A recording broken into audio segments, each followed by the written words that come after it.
Les fameuses formes indéterminées. Quand on évalue une limite à partir d'un graphique, on peut avoir qu'une estimation de la valeur de la limite. Parce que, par exemple, si on lit une valeur sur l'axe Y sur un graphique et que cette valeur nous semble être 1,9, peut-être que c'est en fait 1,9004. Je n'ai pas de précision absolue. Donc, on va développer une technique algébrique pour aller trouver les valeurs exactes des limites, même dans les cas où on a des formes indéterminées. Par exemple, si on tentait d'évaluer la valeur de la limite lorsque x tend vers 2 de x2 plus x moins 6 sur 2x moins 4, ben, on avait vu que la limite d'un quotient, c'est le quotient des limites. Maintenant, le numérateur, c'est un polynôme. Le dénominateur, c'est un polynôme. Donc, je pourrais tout simplement remplacer x par la valeur par laquelle on tend. Mais ce faisant, qu'est-ce qu'on va obtenir? Si on remplace x par 2, ici on aura 2 à la 2, 4, plus 2, 6, moins 6, 0. 2 fois 2, 4, moins 4, 0. Oups, 0 sur 0. C'est un exemple de ce qu'on appelle forme indéterminée. On va revenir dessus un peu plus en profondeur tout à l'heure sur la signification du 0 sur 0. Mais ce 0 sur 0, en fait, cache une valeur. Donc, il va falloir trouver cette valeur cachée. On va dire qu'on va lever l'indétermination. Mais maintenant, pour voir un peu ce qui se passe à l'approche d'un 0 sur 0, ce n'est pas une méthode formelle ici qu'on va regarder. Mais on préfère un tableau de valeurs centré sur la valeur vers laquelle on tend, qui est 2. Évidemment, la fonction x2 plus x moins 6 sur 2x moins 4 n'existe pas lorsque x vaut 2, donc il n'y a pas d'image quand x égale 2. f de 2 n'est pas défini. Mais on va approcher de 2 par la gauche et par la droite, comme lorsqu'on observait ce qui se passait sur un graphique. Donc on pourrait commencer ici à 1,9. Donc si j'approche par la gauche, je me rapproche 1,99, 1,999, 1,9999. Puis on pourrait le faire aussi par la droite en s'approchant. Donc à l'extrême droite ici, 2,1. Je me rapproche. 2,01, 2,001 et 2,0001.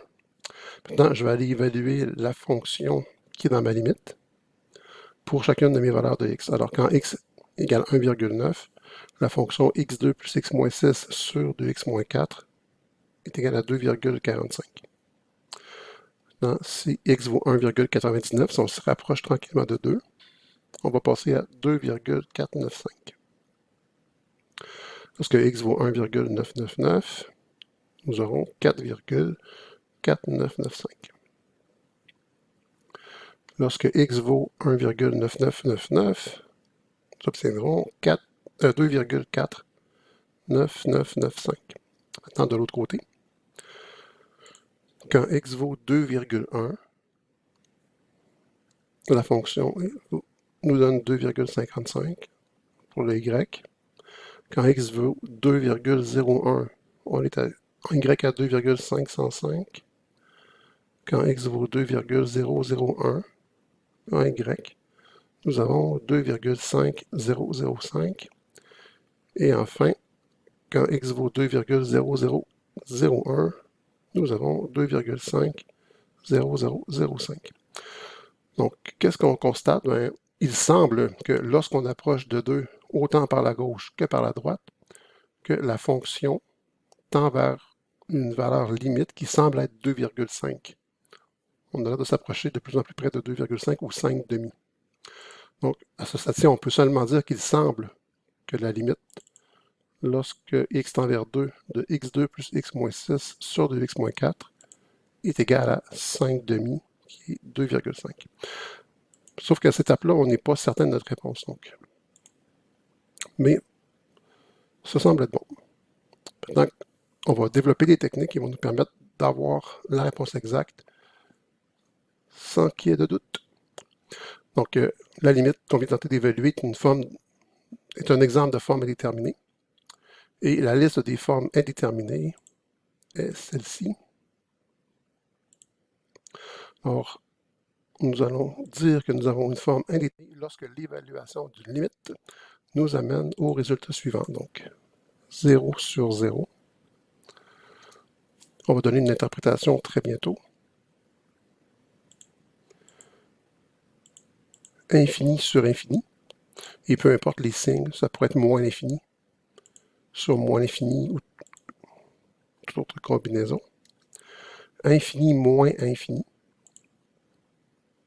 Ne faites pas l'erreur de dire que c'est systématiquement égal à 0, ce n'est pas le cas. Comme ici, non plus, ce n'est pas égal à 1. 0 fois l'infini. Oh, ce sera la même chose avec 0 fois moins l'infini. Les signes n'ont pas d'importance. 0 à la 0.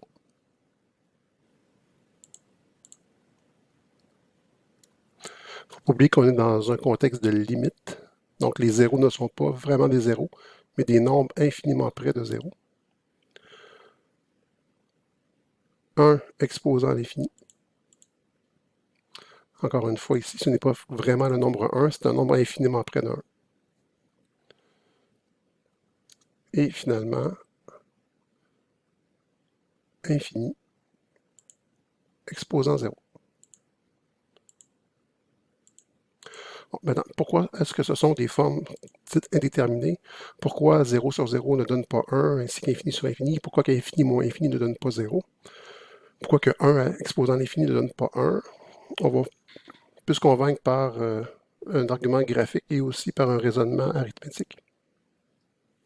En fait, un 0 sur 0 dans un graphique, ça correspond à quoi? Ben, puisqu'on a une division par 0, la fonction ne peut pas être définie à cette valeur de x. Donc, le x qui nous amène à une valeur 0 sur 0 n'est pas dans le domaine de la fonction. Et graphiquement, une forme 0 sur 0, ça ressemble à ceci. Donc, ici, j'ai fait une fonction, x2 plus 3x moins 28 sur x moins a. D'accord? Si on factorise notre fonction, ici,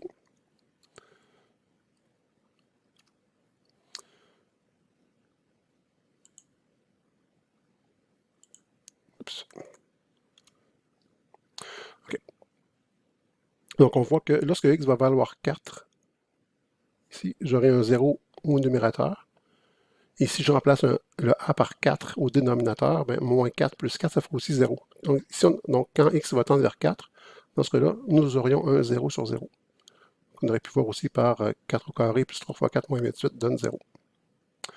Alors, je laisse mon a variable, puis je vais faire déplacer la valeur de a de moins 2 jusqu'à 7. Donc ça ici, c'est une fonction rationnelle. Il va y avoir des asymptotes. Puis vous allez voir, quand on va arriver à 4, les asymptotes vont comme se rejoindre ou disparaître et la fonction rationnelle va devenir une fonction affine, du moins en apparence, avec une petite particularité. Donc ici, c'est ma fonction. Au début, je commence à x égale moins 2, puis je vais faire varier le paramètre a. Donc ici, puisque la fonction est x moins a, quand a vaut moins 2, on aura x moins moins 2 pour x plus 2. Donc quand a vaut moins 2, je divise par x plus 2 ici. Et tranquillement, quand on va arriver à x moins 4, vous allez voir qu'une droite va apparaître. Donc de part et d'autre de x égale 4, ou encore ici de a égale 4, on aura des fonctions rationnelles. Quand a égale 4, ça ressemblera à une droite. Voilà. Donc un modèle affine. Je lance l'animation. Le paramètre a change. Les asymptotes se déplacent et à 4, on a comme une droite. Donc si je reviens à a égale 4, ce qui me faisait mon x moins 4, donc 4 moins 4, 0. Puis au numérateur, on avait aussi 0, donc un 0 sur 0. En fait, ce n'est pas tout à fait une droite ici. C'est une droite, sauf qu'à x égale 4, on ne le voit pas sur le graphique, mais il y aurait un trou. Donc, dans tous les exemples graphiques qu'on avait fait depuis le début du cours, quand on venait mettre ici un petit point vide, un trou, en fait, ça provenait d'un cas de 0 sur 0. Donc, quand on remplaçait dans la fonction la valeur de x correspondant à ça ici, ça nous donnait un 0 sur 0 et ça fait un trou.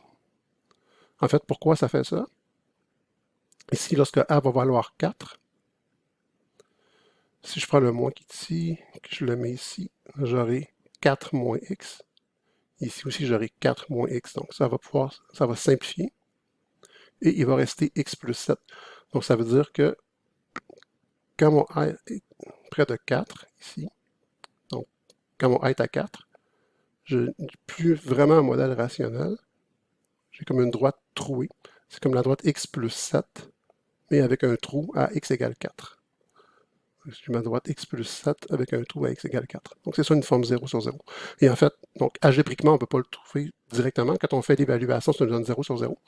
Il va falloir qu'on développe des méthodes algébriques pour pouvoir venir lire ici la valeur qu'on pourra obtenir quand x égale 4. Donc, on arrive infiniment près de quelle valeur par la gauche et par la droite dans ce cas-là.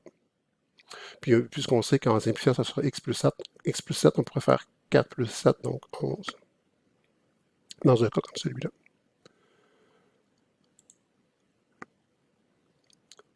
Maintenant, pour les autres formes indéterminées. Ici, infini sur infini et infini moins infini, on va venir regarder un cas de figure. J'ai fait tracer une fonction quadratique et une fonction linéaire dans ce cas-là. Évidemment, quand x tend vers l'infini, c'est ma quadratique ou ma parabole, tend vers l'infini elle aussi. Donc les y deviennent de plus en plus grands. Même chose pour la droite. Donc quand x tend vers l'infini, les y aussi vont tendre vers l'infini. Donc si mon équation, c'était la parabole moins la droite, donc si j'avais x2 moins x comme fonction, la parabole c'était x2, ma droite c'était x, et si je faisais la différence entre les deux, ici,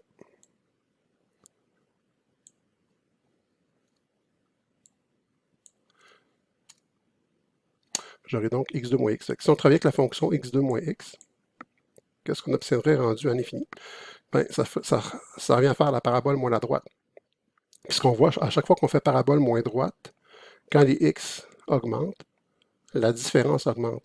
Donc, quand x tend vers l'infini, ici, j'obtiendrai l'infini pour la parabole, j'obtiendrai aussi l'infini pour la droite, mais la différence des deux devient de plus en plus grande, donc ça donne l'infini.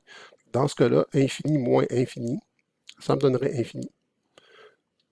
Donc, si ici, je rajoute la fonction différence des deux, ben, on voit ici la différence me donne des valeurs de plus en plus grandes, donc ça tend vers l'infini. Dans ce cas-là, l'infini moins l'infini donnerait l'infini. Par contre, si je faisais plutôt la droite moins la parabole, donc si au lieu de faire la parabole moins la droite, si je faisais la droite moins la parabole, ben, la droite moins la parabole, donc je fais encore ça ici, mais j'ai toujours un nombre plus petit moins un nombre qui est plus grand, et cette différence-là s'accroît. Donc à l'infini, j'aurai une réponse qui va tendre vers moins l'infini. Donc dans ce cas-là, l'infini moins l'infini me donnerait moins l'infini. Et si j'avais deux droites de même nature, donc si, supposons, si on change, si je mets x et la droite x plus 4, bon, dans les deux cas, quand x tend vers l'infini, dans les deux cas, mes fonctions tendent vers l'infini aussi. Donc en y, ça tend vers l'infini aussi. Donc les limites donneraient l'infini. Or, ici, quand je vais faire infini moins infini, j'ai toujours la même différence entre mes deux fonctions. Donc ici, si je faisais la fonction x plus 4, qui est celle du haut, moins la fonction x, qui est celle du bas, évidemment, ça va donner 4, ce qui va me donner une fonction constante. Et à l'infini, ici, ça donnera 4. Donc, dans ce cas-là, l'infini moins l'infini me donnerait une 4 comme réponse. Donc, c'est indéterminé. Fait qu'à la base, quand j'ai infini moins infini, je ne sais pas si la réponse va donner infini, moins l'infini ou une constante. Il va donc falloir lever l'indétermination. Puis on aura un peu les mêmes principes ici que la division. Si la quantité ici est infiniment plus grande que celle-ci, donc si elle croît beaucoup plus vite que celle-là, le rapport donnera l'infini. Si c'est le dénominateur qui croît beaucoup plus vite, infiniment plus vite, le rapport donnera 0. Et si la croissance est pratiquement similaire, on pourra avoir un rapport qui va donner une constante. 0 fois l'infini. Encore une fois, il ne faut pas oublier qu'on est dans un concept de limite, donc on est infiniment près de 0. Ici, on est infiniment grand. On ne sait pas lequel va l'emporter. Donc, si une fonction croît infiniment plus vite que l'autre se rapproche de 0, la réponse pourrait aller vers l'infini. Si on approche infiniment rapidement de 0, plus vite que l'autre fonction croît, le 0 pourrait l'emporter, ça pourrait nous donner 0 comme valeur de limite. Et pour les formes avec des exposants, le problème, ici comme 1 à l'infini, pourquoi ça ne donne pas 1? Parce que ce n'est pas vraiment 1. C'est soit un peu plus petit qu'un 1, soit un peu plus grand qu'un 1, entre autres. Je ne peux pas savoir la valeur de ma limite sans calcul algébrique. Ici, ma infini à la 0, imaginez que 0 est positif. Ça ferait comme la racine d'un ordre quelconque de l'infini qui donnerait l'infini. Mais si j'étais du côté gauche, ça me donne un négatif, donc ça me donnerait plutôt 1 sur la racine de l'infini, qui ferait 1 sur l'infini, qui ferait 0. C'est indéterminé, il faudrait lever l'indétermination.